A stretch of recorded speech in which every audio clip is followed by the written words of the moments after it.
Je pense qu'Evelyne a très bien fait son programme parce qu'on arrive au moment où on peut se poser la question de savoir est-ce qu'on va enfin sortir du cadre que les documents que vous nous avez présentés ont établi. Vous avez très bien souligné l'extrême ancienneté de ces procédés en remontant à l'Antiquité. Les écrans que nous a montrés Albéric aussi sont encore dans cette limitation. Il a parlé du dispositif, j'aurais bien aimé qu'il puisse rester, donc je parlais à sa place, parce qu'on est très proche intellectuellement dans nos pratiques. Et le dispositif, clairement, enchaîne le lecteur, hein. Et c'est vrai pour tous les dispositifs communicationnels.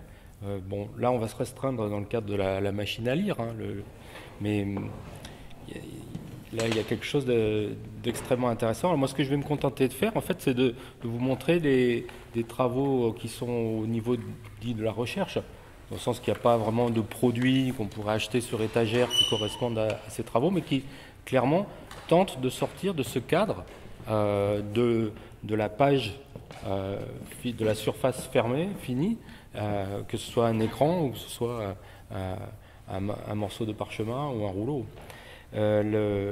Donc avec des techniques qu'on appelle aujourd'hui immersives.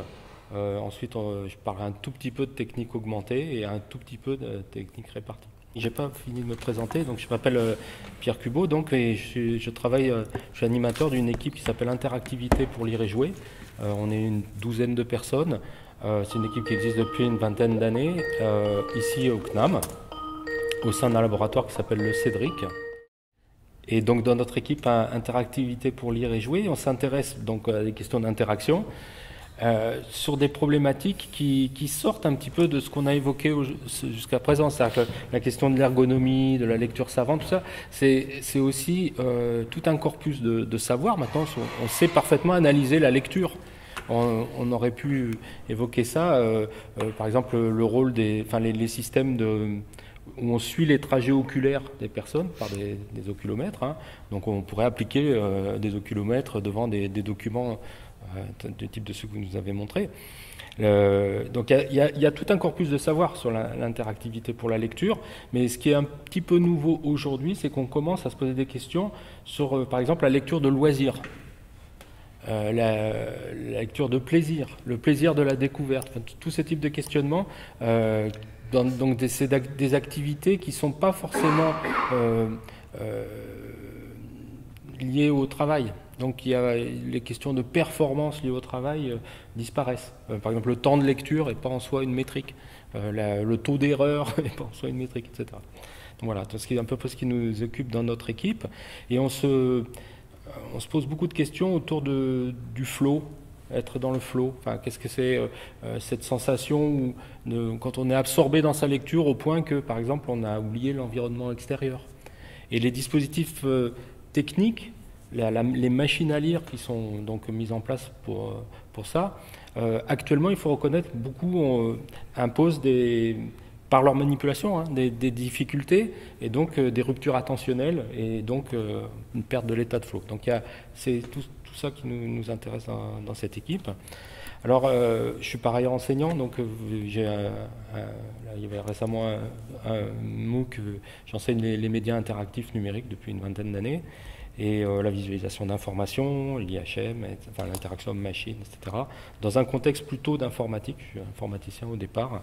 Ce dont je voudrais parler, donc, c'est des techniques d'exploration de grands corpus numériques. Je ne parle pas de rien, parce que, en fait, on a ici au CNAM été un peu à l'origine des premiers sites web en France. Et j'ai été le créateur d'un site, donc je suis un grand spécialiste du web 0.9, en fait, ayant créé le site de l'association des bibliophiles universels dans les tout début des années 90, qui a été pendant 5, 6 ans, 7 ans, enfin en gros jusqu'aux années 2000, une sorte de point central de projets collaboratifs, aussi bien de particuliers que d'universitaires. Il y a eu toutes sortes d'échanges, pour aller aussi loin des pères de l'Église ou des gens autour de Flaubert, de Jules Verne, de la littérature scientifique, etc. Et au CNAM, ensuite, on a lancé notre propre bibliothèque numérique, qui s'appelle le Conservatoire numérique, qui a dépassé l'année dernière, les 1 million de pages numérisées. Donc on était très fiers de ce cap, qui a comparé bien sûr aux millions de volumes numérisés dans des entités comme Google Books. Et on vient de mettre en ligne le début de la revue Sciences et Vie, donc pour les gens qui s'intéressent à ce genre de choses. On a énormément de documents techniques illustrés en ligne. Et donc ça sert un peu de point de repère pour aller toucher des usages, parce que là, il y a vraiment des gens qui se connectent, qui lisent en ligne, et donc on peut aussi observer ce que font ces gens, et peut-être du coup, en douceur, amorcer des transitions vers des technologies plus innovantes. Alors parce qu'on pourrait en fait penser que du point de vue de la recherche, il n'y a plus de recherche à faire en termes de lecture numérique, puisqu'on a à la fois les contenus, des contenus énormes. J'ai parlé de millions de références. Si on agrège, évidemment, tout ce qui a été produit depuis le début du web en particulier, on a des volumétries considérables. Et puis, par ailleurs, on a les dispositifs. Là, j'ai montré la tablette d'Apple. Albéric avait commencé une chronologie là, très, très intéressante. En fait, tout commence en gros avec le Xerox PARC dans les années 70, et les travaux encore un peu avant d'Alan Kay avec sa petite machine personnelle. Enfin, c'est vraiment le point clé, quoi. Alors, moi, je prétends que d'abord, je suis payé pour ça, donc clairement que non. Il y a plein d'autres choses à inventer. Et ce qui fait un peu le credo, le point commun de tous les travaux que j'ai menés, c'est qu'en fait, la numérisation, au sens très très large, il ne faut jamais oublier que c'est au fond un échantillonnage. C'est-à-dire que quand on va numériser un document très complexe comme une Bible glosée, quand on va numériser un livre à système, quand on va numériser, enfin je vais prendre n'importe quoi, une carte, on va évidemment choisir de prélever certains facteurs et, in fine aussi, en éliminer d'autres. Alors, ça peut être mené de manière parfaitement rationnelle, ce tamisage, mais ça peut aussi être fait souvent un peu par les limitations de la technologie, pour des simples histoires de budget, et puis aussi de manière naïve. Et donc on procède clairement par essai-erreur dans ces dispositifs. Et je voudrais juste rappeler que il y a des théorèmes, enfin il y a le théorème de Shannon, quoi, qui est essentiel dans cette affaire, qui dit que voilà, pour un spectre de signal donné, on peut numériser pour être capable de retrouver au mieux le signal original, enfin il faut numériser à une fréquence elle-même liée au spectre du signal d'origine. Là on voit sur ces images, ça marche même là, en fait une gravure typique, c'est une gravure sur bois 19e, et donc qui est numérisée à 300 dpi, puis là c'est la même, numérisée de manière très très misérable, en gros une résolution des bons vieux fax à je sais pas 50 ou 60 dpi. Et alors qu'est-ce qui se passe? Ce qui est très intéressant, c'est de voir que dans le deuxième, les hachures qui étaient dans le sens horizontal sont passées dans le sens vertical finalement. Donc on a créé un fantôme complet de l'original, et très souvent en fait on est dans des situations comme ça, enfin, et dans l'activité de numérisation. Alors j'ai un exemple fétiche qui est la question du feuilletage. J'ai réfléchi après coup, j'aurais pu en amener beaucoup d'autres. En particulier, j'aime beaucoup montrer un télégramme, à l'époque des petits bleus, enfin des télégrammes jusqu'à en gros les années 60, ça a dû s'arrêter, 70. Et en fait, un télégramme, ça se lit, ça arrive plié. Et les télégrammes, en connaissance, il y a deux catégories de télégrammes. Le télégramme des bonnes nouvelles et le télégramme des mauvaises nouvelles. Donc il y a un suspense incroyable de déplier ce type de document, parce que c'est soit la bonne, soit la mauvaise. Et dans cet acte de dépliage, en fait, il y a d'ailleurs qui est destructif, puisque ces trucs sont scellés. Donc il y a cette expérience-là de lecture. Comment la numériser? Alors le feuilletage trivial même d'un livre, j'aime bien prendre cet exemple. Ce que j'essaie de faire, c'est un feuilletage continu qui procure la même sensation qu'un feuilletage standard sur n'importe quel ouvrage imprimé. Ce geste-là, quand vous allez dans n'importe quelle bibliothèque en libre accès, comme notre nouvelle salle réouverte, ou dans une librairie, encore mieux, vous prenez sur une table de lecture les nouveautés, vous ouvrez, vous proposez, prenez un autre, transposez cet acte par exemple sur Amazon. C'est une catastrophe.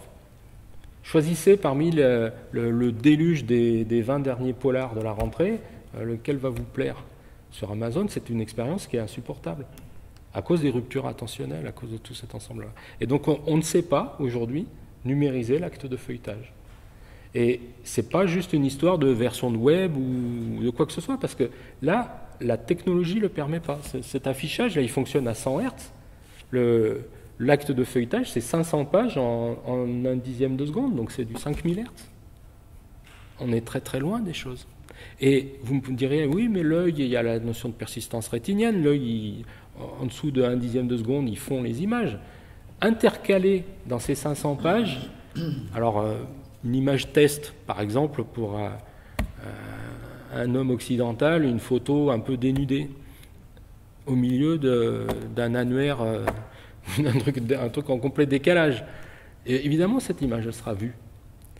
Donc, du coup, on voit bien que ce système de feuilletage, il est infiniment plus puissant sur papier que sur n'importe quel dispositif informatique. Alors, ce n'est pas de ça dont je voulais parler aujourd'hui, c'est plutôt de la problématique de l'exploration. Et elle aussi souffre encore énormément. Donc, on est encore aujourd'hui, en 2020 presque, dans la problématique du système requête-réponse. Alors que vous rentrez dans une bibliothèque numérique comme Google Books, si vous n'avez pas de questions à poser, eh ben, vous ne rentrez pas. Donc c'est un petit peu compliqué de flâner dans cette bibliothèque. Et alors cette question de déambulation dans les espaces, elle est maintenant ancienne, hein. Elle était déjà posée il y a très longtemps par les inventeurs même des systèmes requête-réponse. Mais la sphère marchande s'est vraiment emparée du problème, parce que par exemple déambuler dans eBay, c'est bien plus important que de retrouver tout de suite le Jules Verne édition cartonnage machin que je recherche depuis des années. Et donc on commence à esquisser des solutions en termes de visualisation, mais à chaque fois on revient sur la question de la fluidité de l'interface. Et on est encore très très loin d'offrir, dans un contexte numérique, le confort des interfaces matérielles qu'on a proposées par ailleurs. Alors, dans le cas des bibliothèques numérisées, on a mené dans notre équipe des travaux autour de la déambulation basée sur l'apparence physique des documents qui est manipulés. Et fin des années 90, on a commencé à mettre en place des interfaces 3D qui capturent cet aspect-là. Alors, montrer ces choses aujourd'hui, c'est un petit peu, comment dire, à la fois très satisfaisant pour les gens qui les ont fait, en même temps très décevant. C'est-à-dire qu'on butait à l'époque sur des problèmes difficiles, par exemple de montrer de la 3D de manière fluide sur un écran. Donc aller récupérer les informations visuelles, donc par exemple les textures associées aux reliures ou des choses comme ça. Mais enfin, on pouvait prouver déjà à l'époque que on pouvait mettre en place des systèmes exploratoires basés sur la 3D en récupérant les indices visuels pertinents, en particulier par exemple pour les fonds anciens.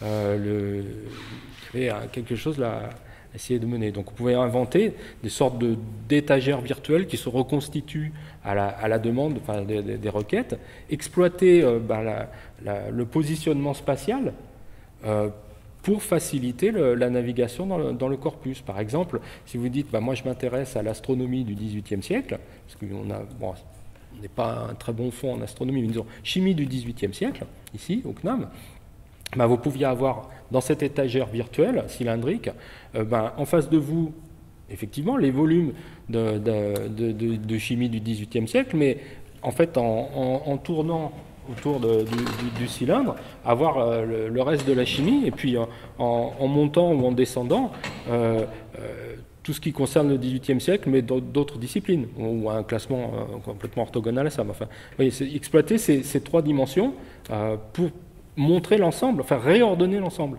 et pas juste montrer les résultats. Parce que du coup, ça permet de situer le résultat par rapport à l'ensemble, et ça, c'est extrêmement intéressant. Donc on a exploré des choses comme ça, et ensuite, essayer de fabriquer des espèces de lutrins, lutrins 3D. Donc on a mis en place des logiciels informatiques de ce type, à chaque fois au passage bien sûr alimentés par nos numérisations faites au CNAM. Donc ça a la chance d'être un laboratoire d'informatique assis sur un trésor de fonds numérisés, quoi. C'était tout à fait bénéfique. Et donc pendant longtemps, on s'est contenté de réfléchir au poste de travail. Ces dispositifs, en fait, posent une question majeure, qui est la scénarisation de ces espaces. Ce serait bien sûr complètement absurde d'essayer enfin tout à fait faisable, mais complètement idiot, de numériser aussi la géographie de la bibliothèque. Donc, par exemple, le fond ancien du CNAM, il est juste derrière là, ce bâtiment. C'est des étagères métalliques dans une espèce de sous-sol. Le reproduire à l'identique n'a aucun intérêt. Reproduire à l'identique les silos de l'ABN et supposer que du coup il faut 1 heure pour aller du silo machin au silo truc, ça n'a aucun intérêt aussi. Donc il faut bien évidemment inventer une sorte de métaphore spatiale qui corresponde à ce besoin d'exploration. Alors c'est intéressant de voir des travaux d'artistes comme ça, comme ce travail de Rosier. Rosier a inventé ce concept d'hyperphoto. Donc là on ne se rend pas bien compte, mais en fait la mise en place de ça, c'est que c'est une interface qui est perpétuellement zoomable. Et donc on peut avancer dans l'infinité de cette bibliothèque. Donc ça c'est quelque chose de tout à fait intéressant. Mais alors, maintenant, bien sûr, ce qui change par rapport à tous ces travaux qu'on menait pendant 20 ans, c'est que maintenant, ces technologies, elles sont devenues parfaitement accessibles. Alors que quand on a commencé à travailler sur ça, donc comme je disais, dans les années 90, c'était pas possible de montrer une scène 3D avec plein de textures, de reliures, de zoomer dans un ouvrage. Par exemple, je vais revenir sur une image précédente, pardon. Le truc qui est là, c'est un dispositif de zoom qui part de ce qu'on a appelé un mur de pages. Donc imaginez en gros toutes les pages d'un volume visualisées en un coup, et vous pouvez, par un simple potentiomètre, en quelque sorte, arriver au niveau du pixel d'une page particulière. On avait inventé ça pour faire un système de contrôle qualité dans le cadre d'un projet de recherche national. Donc c'est en fait un système qui permet de faire du zoom fluide sur, en gros, 1 milliard de pixels. Donc ça, c'est maintenant tout à fait possible en termes de puissance de calcul des cartes graphiques. Ça permet cette chose-là. Et donc évidemment, souvent, enfin, ce que vous avez évoqué, en fait, c'est des questions essentiellement de zoom. On a cette possibilité technique aujourd'hui. On pouvait le rêver dans les années 90. Voilà, maintenant on l'a. Et maintenant, non seulement on l'a sur des machines de travail de laboratoire, mais c'est techniquement possible de déployer ça sur les téléphones de tout à chacun. Donc là, on change de dimension, clairement. Et l'approche virtuelle, immersive, je pense, mérite maintenant un nouveau regard, quoi, et sans doute des choses à faire. Alors, je voulais vous montrer des petites expériences. Mon téléphone est déchargé, que c'est vraiment l'acte manqué, mais je pourrais vous montrer, si j'ai un peu de temps après, en fonctionnement, enfin, qu'on voit à peu près un système de zoom. Alors, je voudrais arriver maintenant à une approche radicalement différente, qui est la réalité augmentée. Alors, la réalité augmentée, il y a plein de... J'imagine, pour les gens des sciences humaines, qui ont une attention aux mots bien plus riche que les pauvres informaticiens, il y a plein de problèmes. La réalité, on ne sait pas ce que c'est, et l'augmentation, en ces temps de disette, c'est quelque chose un peu improbable aussi. Donc, la réalité augmentée, en fait, c'est une mauvaise traduction de l'anglais, et tout augment en anglais a une connotation un peu, je dirais, précieuse. Et donc, je ne sais pas quel terme on devrait employer en français, mais ce qu'il y a de sûr, c'est qu'on est entouré de dispositifs qui augmentent, rajoutent des fonctions à un dispositif existant. On est dans une pièce augmentée, là, clairement. Cet amphithéâtre, il a été conçu sous Napoléon III. L'empereur se mettait là, et il n'y avait évidemment pas d'électricité et certainement pas de système de captation et de projection. Donc tout ça s'est rajouté dans cette salle, plus ou moins harmonieusement. Et là, l'interrupteur dans mon salon est un très bon exemple aussi. Donc on reste dans ce contexte-là, en fait, de prendre un dispositif technique initial et de lui rajouter une fonction. Voilà. Et je pense qu'il ne faut pas aller tellement plus loin que ça.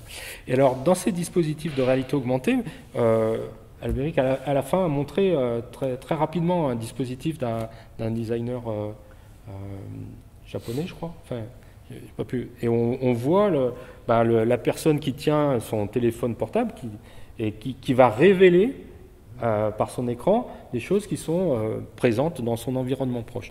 Alors ces techniques-là, en mobilité, tout ça, elles étaient impensables dans les années 80 parce qu'il n'y en avait pas de mobilité informatique. Mais en revanche, l'idée de capter une activité humaine et de projeter de l'information sur un dispositif informationnel éventuellement papier fixe, ça s'invente début des années 90 et au passage le terme réalité augmentée est forgé par la communauté informaticienne. Et donc là, c'est cette expérience de Pierre Wellner que je trouve extrêmement intéressante. Qu'est-ce qu'il a au-dessus de lui? On le distingue à peine, mais il y a un projecteur comme celui qu'on est en train d'utiliser là, et une caméra.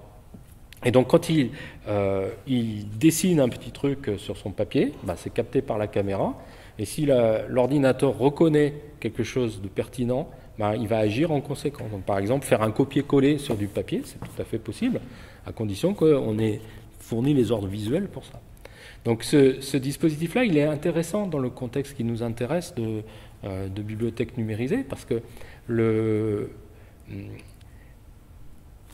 la personne, elle reste dans son cadre de travail standard, dans sa posture de travail aussi. La personne assise devant un bureau, et donc ça revient à augmenter son bureau. Et c'est plus intéressant que... Donc si je prends ce truc et j'observe, c'est une posture qu'on ne peut pas mener 10 heures d'affilée, quoi. Ça, c'est fatigant, quoi. Voilà, c'est aussi bête que ça. Donc là, on est dans un contexte tout à fait intéressant. Alors, je voulais vous montrer juste un exemple de glose augmentée, enfin, de constitution de glose automatique. C'est une expérience que vous pouvez tous faire, en fait, à condition de disposer d'un vidéoprojecteur et d'un statif, en fait, parce qu'il faut être capable de pouvoir poser de manière fiable le vidéoprojecteur au-dessus d'une planche de travail. Donc j'ai juste pris un bouquin, enfin c'est un Auguste Comte, et mettons que je me suis dit comment on pourrait augmenter donc ce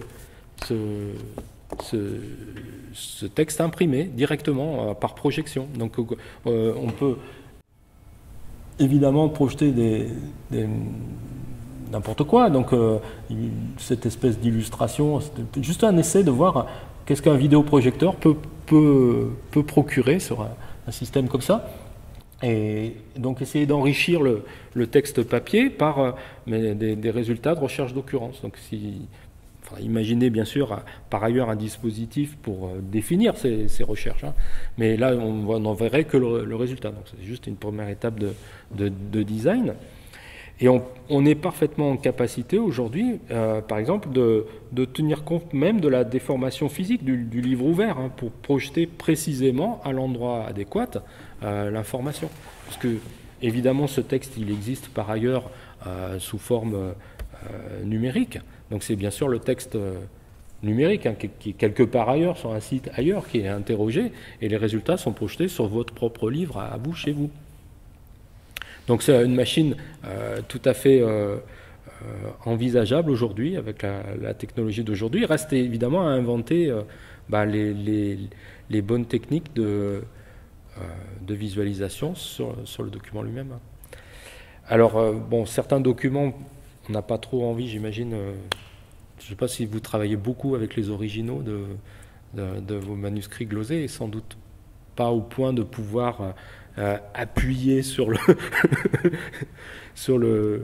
la note originale pour en renvoyer le chargement du texte.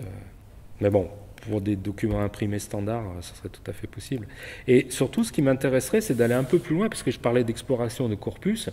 Donc là, j'ai pris en photo la suite de mon salon, c'est ma petite bibliothèque familiale. Et je ne sais pas si vous pouvez voir, mais au milieu, on a notre télévision. Et c'est évidemment, comme vous tous, dans mon cercle familial, on a des DVD, on est abonné à plein de trucs, et notre corpus numérique dépasse très largement notre corpus physique, papier ou musical, etc. Et comment visualiser, comment déambuler dans cet espace numérique surtout, et puis comment même montrer, voilà, montrer aux autres tout ce que je possède. Donc là, il y a vraiment un besoin d'augmenter nos espaces personnels, physiques, pour les enrichir de nos possessions numériques. Ça, c'est une très vieille question hein, de la numérisation qui est apparue avec la musique. Parce que quand Apple invente son iPod, donc c'est une machine à écouter de la musique qui va tuer la cassette, le Walkman et tout ça, ce qui est vanté, c'est l'espace de stockage, donc la capacité de stocker des milliers et des milliers de chansons. Et à aucun moment se pose la question du statut du iPod plein. C'est-à-dire qu'un iPod plein se revend le même prix qu'un iPod vide. Et c'est très étrange, parce qu'en fait, la quantité de choses qu'il contient est une richesse en soi. Et donc là il y a aussi vraiment une vraie question, comment augmenter notre espace réel, physique, de toutes nos possessions numériques. Voilà. Donc là, encore une fois, plein de questions de design à résoudre. Et j'ai déjà dépassé, mais donc je vais arriver avec ma dernière thématique, qui est la question des interfaces réparties, et qui me paraît être sans doute la plus fructueuse. Donc, là, j'aime bien cette image là, qui est extraite d'une publicité que j'avais trouvée dans l'eBay il y a des années de ça, que malheureusement je n'ai pas documenté la date ou quoi que ce soit, mais je pense qu'on pourrait dire que c'est vraiment le début des smartphones, hein, enfin il y en a déjà au moins. Et donc eux montraient la difficulté de tous les médias d'aujourd'hui, hein, de subsister dans toutes les machines à lire d'aujourd'hui. Mais moi elle m'intéresse beaucoup parce qu'elle montre la possibilité d'exploiter le fait qu'on est maintenant complètement entouré de machines. Et donc on doit sortir de cette logique de la machine unique, du poste de lecture, quoi, qui est le truc qu'on traîne depuis l'invention de l'informatique interactive. Et en particulier exploiter au mieux le multidispositif. Rien que sur cette table, il y a le mien, il y a celui de madame, il y a celui qui est là, il y a le truc tactile là, il y a l'objet qui est là. Enfin, tous ces objets, en fait, vivent une vie parallèle sans aucune interaction. Et aujourd'hui, on est au contraire parfaitement capable d'associer tous ces dispositifs pour faire un métasystème additif en quelque sorte. Alors, c'est des choses qu'on avait explorées dans un projet ANR il y a quelques années